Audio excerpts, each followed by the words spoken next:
नमस्कार। जय श्री जगन्नाथ। ज्योतिषाचार्य डॉक्टर सस्मिता मिश्र सबुदिन पर आपण नहीं आसी ग्रह मानकर अवस्थिति पंचांग और दैनिक राशिफल विषय आसतु जानिबा ग्रह मानकर अवस्थिति संपर्क में। शुक्र मेष राशि रे, देवगुरु बृहस्पति सहित रवि वृष राशि रे, चंद्रमा कर्कट राशि रे, केतु कन्या राशि रे, शनि कुंभ राशि रे, राहु बुध मंगल मीन राशि रे संचरण करिवे। आज पंचांग 2024 मसीहा मे मास 15 तारिख विक्रम संवत 2081 शकाब्द 1945 साल 1431 गजपति अंक 68 रवि उत्तरायण गति रे ग्रीष्म ऋतु वैशाख मास शुक्ल पक्ष बुधवार अष्टमी तिथि दिवा 4 घटिका 4 मिनिट पर्यंत अश्लेषा नक्षत्र पर मघा नक्षत्र दिवा 8 घटिका 54 मिनिट पर वृद्धि योग पर ध्रुव योग अपराह्न 5 घटिका 19 मिनिट पर विष्टिकरण निशांत 5 घटिका 14 मिनिट पर्यंत भवकरण।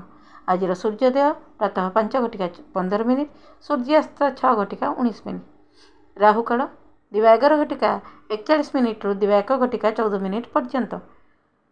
राहुकाल रे समस्त शुभ कार्य वर्जनीय। कर्कट राशि घातवार दिवा 4 घटिका 4 मिनिट पर कर्कट और मकर राशि घात चंद्र चंद्रमा स्वराशि कर्कट राशि रे गोचर करिवे। अपराह्न 4 घटिका 4 मिनिट पर सिंह राशि को संचरण करिवे। आसंतु जानिमा राशि चक्र क्रमानुसार मेषठारु मीन पर्यंत 12 गोटी राशिफल विषय रे। कालपुरुषर प्रथम राशि मेष राशि। चंद्रमा चतुर्थ भाव में गोचर करिवे। महत्वपूर्ण मामला रे परिवार सहित विचार विमर्श करी आगे चलतु। कार्यक्षेत्र में वृत्ति व्यवसाय रे सफलता लाभ करिवे। भावनात्मक संपर्क रे समस्या सृष्टि हेब। सामाजिक ख्याति वृद्धि पाइब। पितामाता सहयोग मिल।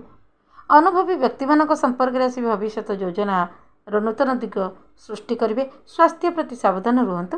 दिनटी को सुखमय करने को हनुमान चालीसा और बजरंग बाण पाठ करूँ। वृष राशि चंद्रमा तृतीय भाव में गोचर करेंगे। विरोधी समस्या सृष्टि करिपारंती। पारिवारिक सहयोग आपण को धैर्य दब। संपर्क रे वृद्धि घटिब। विदेश यात्रा रे सफलता लाभ करेंगे। आत्मविश्वास रे वृद्धि घटिब।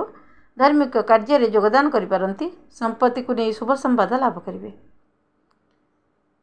दाम्पत्य जीवन सुखमय। दिनटी को सुखमय करने को हनुमान पाखे राशि तेल दीपटिए जनातु। मिथुन राशि चंद्रमा द्वितीय भाव में गोचर करेंगे। अटकी अर्थ फेरस्त पाइबे। कार्यक्षेत्र में नूतन निजुक्ति लाभ करेंगे। वैवाहिक जीवन में मतभेद दूर हेब। अविवाहित मानकर विवाह प्रस्ताव आसीपारे। दाम्पत्य जीवन सुखमय। मानसिक अस्थिरता देखादेव। देन नेन करतु नहीं। समस्या सृष्टि हो पारे। सुख सुविधा खर्चांत हो पारती। गुरुत्वपूर्ण निर्णय नेवा पूर्व सतर्कता अवलंबन करंतु। दिनटी को सुखमय करने को शिव रुद्राष्टकम पाठ करंतु। कर्कट राशि चंद्रमा लग्न भाव में गोचर करेंगे। मानसिक शांति मिलिब। संतान भाग्योदय घटिब। प्रेम विवाह सफलता लाभ करेंगे।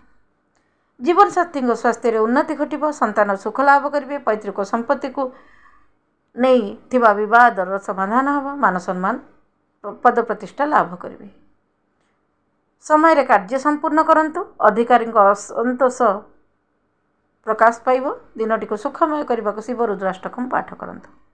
सिंह राशि चंद्रमा द्वादश भाव में गोचर करेंगे। जीवन साथी सहित आगक बढ़िया सहित सहज हेब। कार्यक्षेत्र में नूतन योजना कार्यकारी करंतु नहीं। पूर्व थिबा माली मुकदमा सपक्ष रे जीव। पारिवारिक जीवन में विशृंखला सृष्टि हो पारे। दिनटी को सुखमय करने को हनुमान चालीसा पाठ करंतु। कन्या राशि चंद्रमा एकादश भाव में गोचर करेंगे। समय अनुकूल तरबर कौन निष्पत्ति नियंतु नहीं। अर्थर अभाव में महत्वपूर्ण योजना हाथ छड़ा हो पारे। विदेश में कार्यक्षेत्र में सफलता लाभ करेंगे। संतान सुख मिल।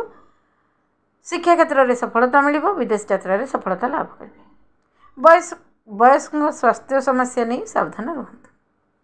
दिनटी को सुखमय करने को माता लक्ष्मी को आराधना करंतु। तुला राशि चंद्रमा दशम भाव में गोचर करेंगे। अधिक व्यय जो अभाव देखादेव। कार्यक्षेत्र में अनुकूल परिस्थिति सृष्टि हो। नूतन निजुक्ति लाभ करेंगे। जनसंपर्क वृद्धि पाइब। पितामाता सहयोग मिल। कार्यक्षेत्र में मान सम्मान लाभ करेंगे। द्वितीय विवाह करिपारंती। राजनीतिक क्षेत्र में सफलता मिल पारे।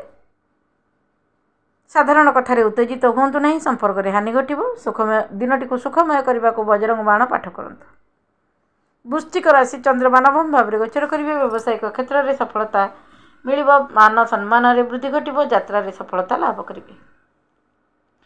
आत्मविश्वास रे वृद्धि घटिबो, संपत्ति विवाद सपक्ष रे जीवो, संपर्क रे तिक्तता भाव जो मन कष्ट होई पारे।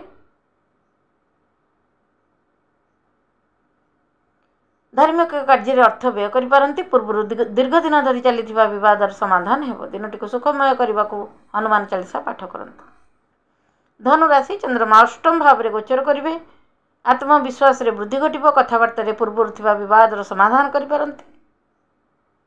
पारिवारिक अनुष्ठान रे अर्थ व्यय करिपारंती। संपत्ति विवाद सपक्ष रे जीव, अटकिथिबा अर्थ फेरस्त पाइबे। जीवन साथी सहित भ्रमण रे जाई पारंती। कार्यक्षेत्र में पदोन्नति लाभ करेंगे। नूतन योजना कार्यकारी करने को मनस्थ करिपारंती। बुझी विचारी धन व्यय करंतु, समस्या सृष्टि हो पारे। दिनटी को सुखमय करने को शिव रुद्राष्टकम पाठ करंतु। मकर राशि चंद्रमा सप्तम भाव में गोचर करेंगे। पैतृक संपत्ति विवाद दूर होब, महत्वपूर्ण लोकों सहयोग पाई आग को बढ़िया रे साहाय्य करिबो। प्रेम संपर्क रे सफलता लाभ करिवे। व्यवसाय रे उन्नति घटिबो, मानसिक शांति अनुभव करिवे। विवाद दूर होई जिवो। स्नान परिवर्तन जोग रहिछि, यात्रा रे सफलता लाभ करिवे। समय सहित निजको बदलैबा को चेष्टा करंतु। दिनटी को सुखमय करने को हनुमान को नड़िया भोग प्रसाद रूप में अर्पण करंतु। कुंभ राशि चंद्रमा षष्ठ भाव में गोचर करेंगे। देन नेण करंतु नाही, न्यायिक मामला सपक्ष रे जीव, अर्थ लाभ करेंगे। स्वास्थ्य समस्या सृष्टि हेब। विदेश यात्रा रे सफलता लाभ करेंगे। दुर्नीति रे संश्लिष्ट थिले सपक्ष रे मत प्रकाश पाइब। पारिवारिक जीवन रे सुख लाभ करेंगे। विरोधी कारण कार्यक्षेत्र में समस्या सृष्टि हो पारे। परिश्रम करंतु, परिश्रम अनुसार फल सफलता पाइबे। कालपुरुषर शेष राशि मीन राशि चंद्रमा पंचम भाव में गोचर करेंगे। अर्थ लाभ जोग रही। संतान सुख लाभ करेंगे। प्रेम संपर्क में सफलता मिलिबो, माता आशीर्वाद लाभ करेंगे। बड़ भाई भौणी पक्षर धन प्राप्तिर जोग रही। पूर्व थिबा संपत्ति विवादर समाधान हेब। दिनटी को सुखमय करने को श्री विष्णु भगवान को प्रार्थना करंतु। एथिला मेष ठारू मीन पर्यंत 12टी राशि राशिफल। आज एतिकी। नमस्कार, जय जगन्नाथ।